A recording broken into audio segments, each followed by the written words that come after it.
میں زاریہ سے 1000 بار کہہ چکا تھا کہ وہ اپنا خیال رکھا کرے، اس کی یہ حالت میں نہیں دیکھ سکتا۔ وہ ہر وقت میلی کچیلی رہتی، نہ خود کو بناتی سنوارتی اور نہ ہی نہاتی تھی، یہاں تک کہ بڑے بڑے ناخنوں میں ہر وقت گند پھنسا رہتا تھا اور ایسا لگتا تھا کہ کبھی نہائی ہی نہ ہو۔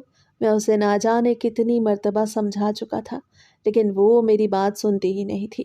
اگر کبھی میں غصہ کر دیتا تو بس اس کا موڈ پہلے سے بھی زیادہ بگڑ جاتا اور مجھ سے بات ہی نہ کرتی۔ آج بھی کچھ یہی حال تھا۔ جیسے ہی میں کام سے واپس آیا تو مجھے اپنے گھر میں ایک عجیب سی بو محسوس ہوئی۔ میں جانتا تھا کہ یہ بو کسی اور سے نہیں بلکہ میری بیوی سے ہی آ رہی ہوگی، کیونکہ اس نے ہی دروازہ کھولا تھا، اور دروازہ کھول کے جیسے وہ مسکرائی تو اس کے پیلے گندے دانتوں سے جو بو آئی وہ تو مجھے پاگل کرنے کے لیے کافی تھی۔ میں نے اسی وقت ہی ناک پہ ہاتھ رکھ دیا تو وہ غصے بھری نگاہوں سے مجھے دیکھنے لگی، مگر منہ سے کچھ نہ بولی اور میں نے بھی کچھ نہ کہا۔ میں اسی وقت ہی وہاں سے بھاگ آیا۔ اب میں صحن میں آ چکا تھا، سردیوں کے دن تھے، دھوپ سر پہ چڑھی ہوئی تھی۔ دھوپ اتنی تیز تھی کہ سردی میں بھی گرمی محسوس ہو رہی تھی، لیکن پھر بھی میں کچھ دیر دھوپ میں پڑی چارپائی پہ بیٹھ گیا۔ ویسے تو وہ گھر کی صفائی وغیرہ کرتی تھی اور میرے بھی کپڑوں وغیرہ کا خیال رکھتی تھی، مگر اپنا خیال نہیں رکھتی تھی۔ اس کی پرسنل ہائیجین نام کی تو کوئی چیز تھی ہی نہیں۔ وہ بھی اب میرے پیچھے پیچھے چارپائی پہ آ بیٹھی تھی۔ زین، آپ کے لیے چائے بنا دوں؟ مجھے آپ کی طبیعت ٹھیک نہیں لگ رہی۔ میرے چہرے پہ آئی ناگواری دیکھ وہ مجھ سے کہنے لگی کہ میں آپ کے لیے چائے بنا دوں۔ اس کے منہ سے مجھے دوبارہ بو محسوس ہوئی تو میں چکرا کے رہ گیا۔ میں اس سے کیسے کہتا کہ وہ دانت برش کر لے، لیکن میرا کہنا تو بنتا تھا، میں اس کا شوہر تھا، کوئی غیر نہیں تھا۔ اگر اسے میں نہ سمجھاتا تو اور کون سمجھاتا؟ ہماری شادی کو 2.5 مہینے ہو چکے تھے اور میں اس کی عادت برداشت کر کر کے تھک چکا تھا۔ مجھ میں مزید ہمت نہیں تھی کہ میں اسے برداشت کرتا، اسی لیے میرے منہ سے یہ نکل ہی گیا کہ زاریہ، تم اپنے دانت برش کر لو، تمہارے منہ سے عجیب بدبو آ رہی ہے۔ جیسے میں نے یہ کہا تو وہ غصے بھری نگاہوں سے مجھے دیکھنے لگی، لیکن اب بھی اس نے کچھ کہا نہیں تھا۔ وہ ایسی ہی تھی، سن لیتی تھی لیکن عمل نہیں کرتی تھی اور نہ ہی آگے سے کوئی جواب دیتی تھی۔ زاریہ، میں کچھ کہہ رہا ہوں، میں تم سے کہہ رہا ہوں کہ جا کے دانت برش کر لو، مگر آج جمعے کا دن ہے، میں تو کہتا ہوں نہا لو اچھے سے، کپڑے پہن لو، پھر ہم باہر کھانا کھانے کے لیے جائیں گے۔ میں نے مسکراتے ہوئے کہا۔ میں اسے بچوں کی طرح ٹریٹ کرنے لگا تھا کہ شاید ہی وہ میری بات مان کے نہانے کی حامی بھر لے، مگر وہ تو ٹس سے مس نہ ہوئی اور کہنے لگی کہ نہیں نہیں، بہت زیادہ سردی ہے، سردی میں کون نہاتا ہے، مجھے بڑی سردی لگ رہی ہے، پچھلے ہفتے تو نہائی تھی۔ جیسے ہی اس نے یہ کہا تو مجھے بڑا برا لگا۔ وہ تو ایسے کہہ رہی تھی جیسے سال میں 1-2 بار ہی نہانا ہو۔ زاریہ، ہمیں ہر روز نہانا چاہیے، روز نہیں تو 1-2 دن چھوڑ کے تو انسان کو ضرور ہی نہانا چاہیے۔ اور تم کہہ رہی ہو کہ تم پچھلے ہفتے نہائی تھی، مجھے تو لگتا ہے تم پچھلے ہفتے بھی نہیں نہائی تھی، مجھے لگتا ہے کہ تمہیں 10 دن ہو گئے ہیں نہائے ہوئے۔ چلو شاباش، نہا لو، دھوپ نکلی ہوئی ہے، اس میں سردی والی کون سی بات ہے؟ میں نے کہا تو وہ چارپائی سے اٹھ کھڑی ہوئی اور کہنے لگی کہ میں نے آپ سے چائے کا پوچھا تھا، میں نے یہ تو نہیں کہا تھا کہ آپ مجھے ایک بھاشن دینا شروع کر دیں۔ چائے نہیں پینی تو نہ پئیں، میرا دماغ مت کھائیں۔ وہ یہ کہتے ساتھ ہی کچن کی طرف چل دی اور میں سر پکڑ کے بیٹھ گیا۔ میں اپنی شادی کو چلانا چاہتا تھا، لیکن اب مجھے لگ نہیں رہا تھا کہ میں اپنی شادی کو چلا پاؤں گا یا نہیں، کیونکہ وہ میری کوئی بات نہیں سنتی تھی اور جو میں اس سے کہتا تھا وہ تو بالکل بھی نہیں مانتی تھی۔ اب میری ہمت بھی جواب دینے لگی تھی۔ وہ تو ایسے کہہ کے گئی تھی کہ سردی میں کون نہاتا ہے، انسان تو نہاتے ہیں سردی میں، جانور نہیں نہاتے، اور وہ بھی اب ایک جانور ہی بنی ہوئی تھی۔ پچھلے 5 دن سے میں اس کے بدن پہ یہی کپڑے دیکھ رہا تھا جو آج وہ پہنے ہوئے تھے۔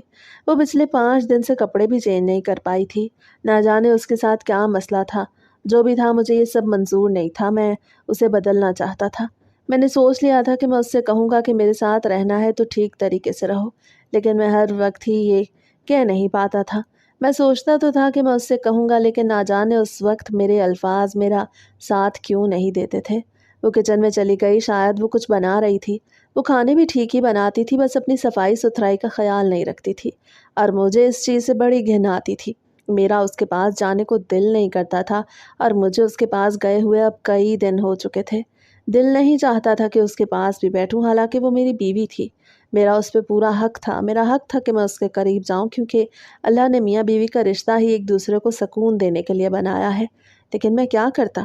اس کے جسم سے اٹھنے والی بو نے مجھے کسی کام کا نہیں چھوڑا تھا۔ اس لیے ہی میں کچھ دنوں سے اس کے پاس نہیں گیا تھا۔ پچھلی مرتبہ بھی میں اس وقت اس کے پاس گیا تھا جس دن وہ نہائی تھی، لیکن پھر سے وہ بالکل ہی ویسی ہو گئی، کیونکہ ایک بار نہانے سے تو کچھ نہیں ہوتا۔ انسان کو ہفتے میں 3-4 مرتبہ تو ضرور نہانا چاہیے، لیکن یہ بات اس کے خالی دماغ میں نہیں آتی تھی۔ میرا دماغ پھٹ رہا تھا۔ وہ میری بات نہیں مان رہی تھی اور یہاں تک کہ وہ جمعے کے دن بھی نہانا نہیں چاہتی تھی۔ میرا دماغ گھوما ہوا تھا، لیکن میں اپنا دن خراب نہیں کرنا چاہتا تھا۔ میں اسی وقت ہی اپنا بیگ لے کے کمرے میں پہنچ گیا۔ میں نے بیگ ایک طرف رکھا اور پھر کپڑے الماری سے نکال کے باتھ روم میں گھس گیا۔ جمعے میں بس تھوڑا ہی ٹائم رہتا تھا۔ میں نہا دھو کے بالکل تیار ہو کے جب باہر آیا تو وہ اپنے اوپر میلی سی چادر اوڑھے دھوپ میں سو رہی تھی۔ میرا دل تو چاہا کہ کہوں کہ تمہاری سردی تو تمہیں بڑی لگتی ہے، اتنی تیز دھوپ میں تمہیں گرمی نہیں لگ رہی، لیکن میں کیا کرتا، میں تو آج تک اس کے آگے بول ہی نہیں پایا تھا اور میری شرافت کا ہی وہ فائدہ اٹھاتی تھی۔ میرے دل میں ایک رحم دلی تھی۔ میں چاہتا تھا کہ اس کا گھر یوں ہی نہ بگڑے، اس کے ساتھ میرا بھی گھر جڑا ہوا تھا۔ میں اپنے گھر کو توڑنا نہیں چاہتا تھا، اس لیے آج تک یہ سب برداشت کرتا آیا، مگر اب مجھے لگ رہا تھا کہ مجھے کوئی سخت قدم اٹھانا پڑے گا۔ اس سے کہنا ہی پڑے گا کہ وہ نہا دھو کے صاف ستھری ہو جائے۔ انسان صاف ستھرے اور پاک اچھے لگتے ہیں، مگر اسے تو پاکی پلیتی کا کوئی خیال ہی نہیں تھا۔ میں نے اسے نہ اٹھایا اور یوں ہی گھر سے باہر نکل آیا۔ میں گلی میں چلتا ہوا جا رہا تھا۔ ہر گھر میں سے لوگ جمعہ نماز پڑھنے کے لیے نکل رہے تھے۔ ایک دو گھر کا دروازہ کھلا ہوا تھا جس سے میری نظر اندر کے ماحول پہ پڑ گئی۔ وہاں پہ خواتین نہا دھو کے دھوپ پہ بیٹھی تھیں۔ میں نے جان بوجھ کے تو نہیں دیکھا تھا، بس ایسے ہی چلتے چلتے نظر پڑ گئی تھی، اور پھر اگلے ہی لمحے میں نے اپنی نظر کو دوسری طرف بھی کر لیا۔ ان خواتین کو دیکھ کے میرے دل میں بھی ایک کسک اٹھی کہ کاش میری بیوی صاف ستھری ہوتی، وہ خود کو بناتی سنوارتی میرے لیے، لیکن وہ ایسی بالکل بھی نہیں تھی، اور مجھے یہ سب اچھا نہیں لگتا تھا۔ آخر کار میں جمعہ نماز پڑھنے کے لیے مسجد پہنچ گیا۔ ہمارے محلے میں ہی ایک بڑی سی مسجد تھی۔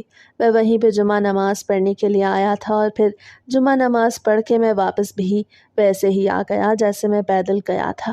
میں اب دروازے پہ دستک دے رہا تھا۔ میری بیوی نہ جانے کہاں گم تھی، وہ دروازہ کھول ہی نہیں رہی تھی۔ مجھے بڑا غصہ آیا کیونکہ میں جانتا تھا کہ وہ سوئی ہوئی ہوگی، اس کے علاوہ دوسرا اور کوئی کام اسے ہے ہی نہیں۔ میں نے زور زور سے دروازے پہ دستک دی تو 2-3 منٹ بعد اس نے دروازہ کھول دیا۔ وہ آنکھیں ملتے ہوئے میرے سامنے کھڑی تھی۔ آپ کو بھی نا ذرا آرام نہیں ہے؟ میرے ابھی تو آنکھ لگی تھی اور ابھی آپ نے دروازہ بھی بجانا شروع کر دیا۔ وہ تو ایسے مجھ پہ چلا رہی تھی کہ جیسے میری غلطی ہو، حالانکہ غلطی اس کی اپنی تھی۔ میں پیچھے کھڑا دروازہ بجا رہا تھا اور وہ گوڑھے گدھے بیچ کے سو رہی تھی، اور اب دروازہ بجانے سے اس کی نیند خراب ہو گئی، اس لیے وہ مجھ سے ناراض ہو رہی تھی۔ میں نے اس کی کسی بات کا کوئی جواب نہیں دیا۔ مجھے بے انتہا غصہ آ رہا تھا اور میں گلی میں کھڑا ہو کے غصہ نہیں نکال سکتا تھا۔ لوگ آ جا رہے تھے، اس لیے میں نے اس سے کچھ نہ کہا اور چپ چاپ گھر کے اندر داخل ہو گیا۔ دروازہ بھی میں نے خود ہی بند کیا۔ میں نے پیچھے مڑ کے دیکھا تو وہ تیز تیز قدموں کے ساتھ چلتی ہوئی اسی چارپائی تک جا پہنچی تھی جہاں پر وہ پہلے سو رہی تھی۔ میں گھر کے اندر آ چکا تھا، مگر پھر بھی اسے کوئی ہوش نہیں تھا۔ وہ دوبارہ سے اسی چارپائی پہ لیٹ گئی اور اپنے اوپر وہی میلا کچیلا سا دوپٹہ بھی ڈال دیا جو اس نے پہنا ہوا تھا۔ میں اس کے سر پہ کھڑا اسے دیکھ رہا تھا، مگر وہ مجھے نہیں دیکھ رہی تھی۔ میرا دل تو چاہا کہ ابھی کے ابھی اسے اٹھاؤں اور اس گھر سے باہر نکال دوں۔ نہ جانے وہ خود کو سمجھتی کیا تھی۔ اس میں کوئی بھی ایسی چیز نہیں تھی جو بندہ پسند کرے، اور سب سے بڑی خامی تو یہی تھی کہ وہ اپنے آپ کو پاک صاف نہیں رکھتی تھی، اور ایک ناپاک انسان کے ساتھ زندگی گزارنا کتنا مشکل تھا یہ میرے علاوہ اور کوئی بھی نہیں جانتا تھا، کیونکہ جس پہ گزرتی ہے وہی جانتا ہے۔ مجھے بے انتہا غصہ آ رہا تھا، لیکن اگلے ہی لمحے میں نے اپنے غصے پہ قابو کیا اور سوچا کہ غصے سے نہیں بلکہ اسے پیار سے سمجھاتا ہوں کہ شاید ہی پیار کی زبان سمجھ جائے۔ میں چارپائی پہ بیٹھا اور بڑے پیار سے اس کا نام پکارنے لگا تو اس نے چہرے سے دوپٹہ ہٹا کے باہر دیکھا اور سوالیہ نظروں سے میری طرف دیکھنے لگی، جیسے پوچھنا چاہتی ہو کہ کیا بات ہے۔ میں نے اس سے کہا کہ تم میری 1 منٹ بات سن لو، اس کے بعد بھلے ہی سو جانا۔ میں نے بڑے پیار کے ساتھ کہا تو وہ فوراً ہی اٹھ بیٹھی۔ اب مجھے لگ رہا تھا کہ وہ پیار کی زبان سمجھ جاتی ہے، اس لیے ہی تو اب میں پیار کی زبان استعمال کرنے لگا۔ زاریہ، تم میری بیوی ہو اور میں تمہارا شوہر ہوں۔ میاں بیوی ایک دوسرے کا لباس ہوتے ہیں۔ میں تمہاری خامیوں کو دنیا داروں کے سامنے نہیں لانا چاہتا، مجھے یوں اچھا نہیں لگتا، اس لیے میں چاہتا ہوں کہ تم خود کو تبدیل کرو، تم اپنا حلیہ ٹھیک کرو، اٹھو، نہاؤ دھو، دانت صاف کرو، نیلز کاٹو، کنگھا وغیرہ کرو، اچھے سے تیار ہو جاؤ، اور جس طرح تم اچھی لگو گی۔ میں اس کا ہاتھ تھامے بڑے پیار کے ساتھ کہہ رہا تھا۔